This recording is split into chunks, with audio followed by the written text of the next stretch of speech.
हाय। वो कौन सी चीज़ है जो आपकी पॉकेट को डायरेक्ट कंट्रोल करती है, या पॉकेट कहूँ या दुनिया में हर चीज़ को कंट्रोल करती है? ठीक है, बेशक वो आपके घर में कोई सामान आना हो, या आपने कहीं जाना हो, या आपको कोई सामान मंगवाना हो, या पेट्रोल हो या डीजल हो, हर चीज़ को कंट्रोल करती है। क्या है? वो है crude oil. Crude oil means कच्चा तेल। कच्चा तेल कहाँ से आता है? कच्चा तेल आता है कुछ कंट्रीज से, जैसे गल्फ कंट्रीज हैं, अमेरिका है, रशिया है, ये कंट्रीज ऑयल प्रोड्यूस करती हैं, नेचुरल प्रोडक्ट है ये। और कुछ कंट्रीज में कुछ कंपनीज ऐसी हैं जो इन ऑयल्स को इम्पोर्ट करती हैं, जैसे कि इंडिया में रिलायंस है। रिलायंस इस ऑयल को इम्पोर्ट करती है और अपने रिफाइनरीज के अंदर रिफाइन करके इसको एक्चुअल प्रोडक्ट बना के, जैसे पेट्रोल डीजल बना के यूज़ करती है, बेचती है, जैसे या एक्सपोर्ट करती है, कि अपनी कंट्री में कंज्यूम करवाती है। ठीक है, तो क्रूड ऑयल ऐसी चीज़ जो हर चीज़ को कंट्रोल कर रही है लाइफ वर्ल्ड के अंदर। वो कोई भी चीज़ हो, आपने अगर मान लीजिए यहाँ से कहीं ऑफिस जाना है या कहीं घूमने जाना है, तो आप कैसे जाओगे? गाड़ी से जाओगे, बस से जाओगे, ठीक है, या प्लेन से जाओगे, तो उसमें क्या यूज़ होगा? आपका पेट्रोल यूज़ होता है, डीजल यूज़ होता है। अगर कच्चा तेल बढ़ता है तो पेट्रोल डीजल के प्राइसिंग भी इंक्रीज होते हैं। आपने अगर घर में अपने कुछ सामान मंगवाना है, ठीक है, आपने वेजिटेबल्स मंगवाने हैं, ग्रॉसरी मंगवानी है, वो कैसे आएगी? वो भी आपकी ट्रांसपोर्टेशन किसी स्टेट से जहाँ पे वो क्रॉप ग्रो हो रही है वहाँ से वो ट्रक्स में आएगी। उसमें क्या यूज़ हो? डीजल यूज़ होता है।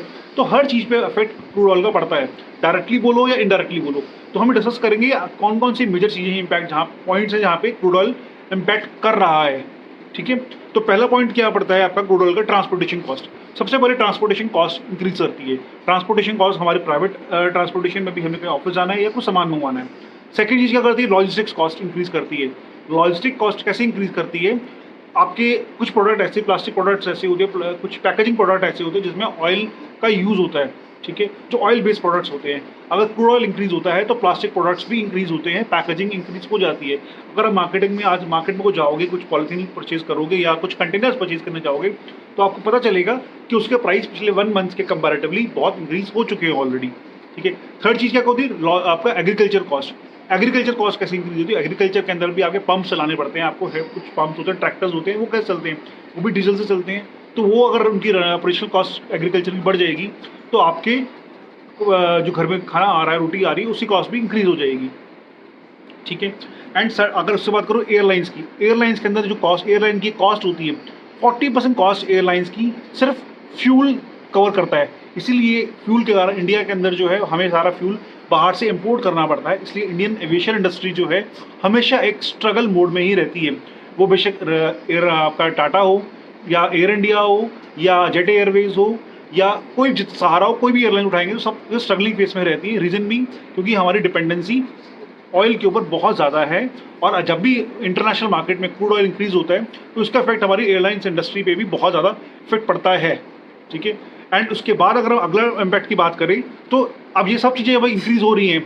अगर आप मान लीजिए मिडिल क्लास पर्सन है और आपकी एक्स अमाउंट सैलरी है, और आप उससे अगर आप पिछले महीने तक 40,000 रुपीज़ इन सब चीज़ों पर स्पेंड कर रहे थे, और इस महीने आप 45,000 रुपीज़ स्पेंड करेंगे, तो आपकी सेविंग्स भी कम होंगी, आपका जो बैंक में सेविंग्स आ रही है वो भी कम होगी। ठीक है, आपकी हर चीज़ बढ़ जाएगी। तो इसको कहते हैं इन्फ्लेशन कॉस्ट बढ़ना, इन्फ्लेशन इंक्रीज होना। जब इन्फ्लेशन इंक्रीज होती है तो गवर्नमेंट क्या करती है? उस इन्फ्लेशन को कंट्रोल करने के लिए जो गवर्नमेंट की आरबीआई विंग है, रिजर्व बैंक ऑफ इंडिया है, वो इंटरेस्ट रेट्स इंक्रीज कर देती है। जब इंटरेस्ट रेट इंक्रीज करने का मतलब है कि जब भी आप कोई लोन लेने जा रहे हो, तो जहाँ पे आपको पहले 8% का लोन इंटरेस्ट पर लोन मिल रहा था, अब हो सकता है वो आपको इंटरेस्ट रेट 8.5 पे मिली। ऐसे इंटरेस्ट रेट इंक्रीज होते हैं। ठीक है, अब गवर्नमेंट को भी अगर क्रूड ऑयल परचेज करना है, तो government crude oil in country से परचेज करेगी जो कंट्रीज प्रोड्यूस कर रही हैं, तो उसके लिए गवर्नमेंट को डॉलर चाहिए होंगे। ठीक है, तो डॉलर की डिमांड बढ़ जाती है, डॉलर की डिमांड बढ़ जाती है तो इंडियन रुपी वीक हो जाता है। ठीक है, तो विनर कौन है इसके अंदर? विनर वो कंट्रीज हैं जो आपका क्रूड ऑयल को प्रोड्यूस कर रही हैं, जहाँ पे क्रूड ऑयल प्रोड्यूस होता है, जैसे कि आपका गल्फ कंट्रीज हो गई, अमेरिका हो गया, रशिया हो गया, वेनेजुएला हो गया। ये कंट्रीज में ऑयल प्रोडक्शन अच्छी रहती है, तो यहाँ पे ये कंट्रीज प्रॉफिट में रहती हैं। और इंडिया जैसी कंपनी जो डिपेंडेंट है एक्सपोर्ट और इम्पोर्ट के ऊपर, उनमें लॉस होते हैं, वो लॉस बियर करती हैं। तो ये देखा जाए छोटा सा कि क्रूड ऑयल बढ़ रहा है तो हम सोचते हैं यार पेट्रोल के रेट बढ़ गए। पेट्रोल के रेट बढ़ने से सिर्फ हमारे 2 रुपये पेट्रोल के रेट नहीं बढ़ते, उससे हमारी पूरी इकोनॉमी पे इफेक्ट पड़ता है, जो हमें नज़र नहीं आता, जिसको हम देख नहीं पाते हैं। ठीक है, तो अगर अगली बार आपको लगे ना जब पेट्रोल के रेट बढ़ रहे हैं, तो आप ये सोचना ये अलार्मिंग है हमारी पूरी इकोनॉमी के लिए, कि इकोनॉमी पे हमारा इसका इफेक्ट पड़ रहा है। ठीक है।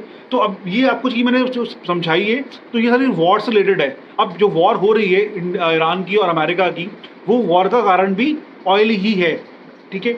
और ईरान ने भी इसको ऑयल को अब अपने एक वॉर वेपन बना दिए।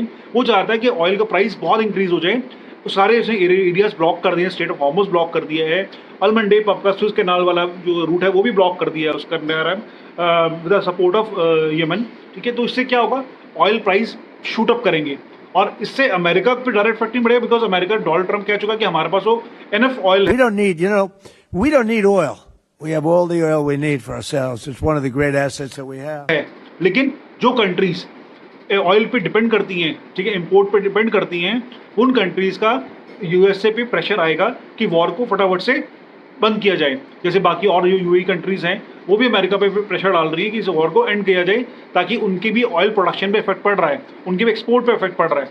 ईरान क्या कर रहा है, उन कंट्रीज की जो सोर्सेज है उनको टारगेट कर रहा है और जो रूट्स हैं उनको बंद कर रहा है, ताकि ऑयल प्राइसेस इंक्रीज हो जाए, ऑयल के ऊपर उसका कंट्रोल आ जाए। और अमेरिका ये बिल्कुल नहीं चाहता। ये एक्चुअल वॉर जो है ये ऑयल प्राइस को लेके, ऑयल को लेके ही है। तो आपको मेरी अगर ये वीडियो पूरी पसंद आई हो, बहुत ऑयल को इफेक्ट को मैंने बताया, समझाया, आपको कुछ अच्छा लगा हो ये, तो kindly please like, subscribe and share करिए इसको। Thank you.